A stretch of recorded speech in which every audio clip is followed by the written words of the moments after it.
So my name is Danielle Hughes, and I'm doing a video on chemical bonding. A chemical bond is attraction between atoms and allows the formation of chemical substances that contain two or more atoms. The bond is caused by electrostatic force of attraction between opposite charges, either between electrons and nuclei, or as a result of dipole attraction. The strength of chemical bonds varies considerably. There are strong bonds, such as covalent bonds, or ionic bonds that are weak bonds. A covalent bond is a bond in which one or more pairs of electrons are shared by two atoms. An ionic bond is a bond in which one or more electrons from one atom are removed and attached to another atom, resulting in positive and negative ions which attract each other.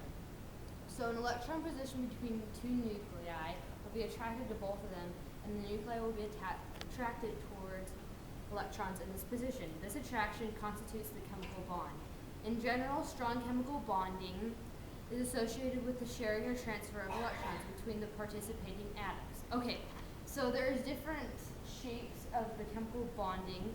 The chemical bonding. So we're gonna come over here and I'm gonna show you different shapes of the chemical bonding and what they look like.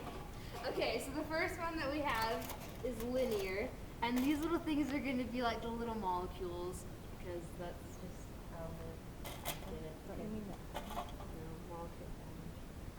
And then Oh, my feet are in it.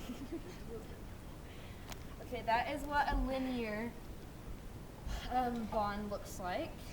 Then a trigonal planar looks like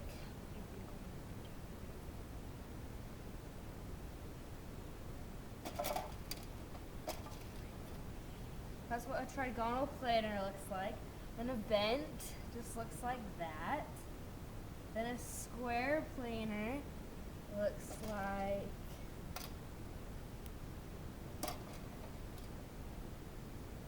that. And then a tetrahedral looks like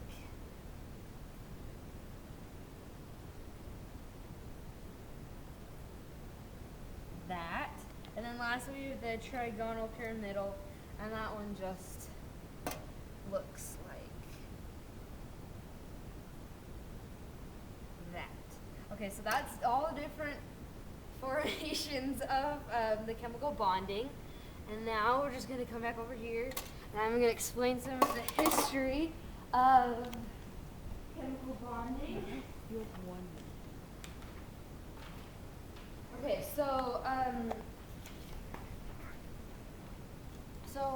Isaac Newton famously outlined his atomic bonding theory in the Query 31 of his Optics, whereby atoms attach to each other by some force. Specifically, after acknowledging various popular theories in vogue at the time of how atoms were reasoned to attach to each other, for example, like hooked atoms glued together by the rest or stuck together by conspiring motions, Newton states that he would rather infer from their cohesion that particles attract one another by some force. Later, Walter Kossel put forward a theory similar to Lewis, only his model assumed complete transfer of electrons between atoms, and is thus a model of ionic bonds.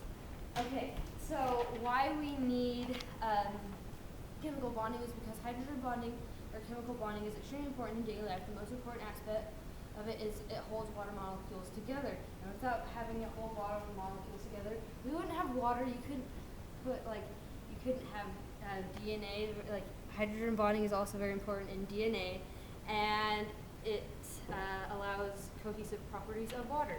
And that is why we need chemical bonding.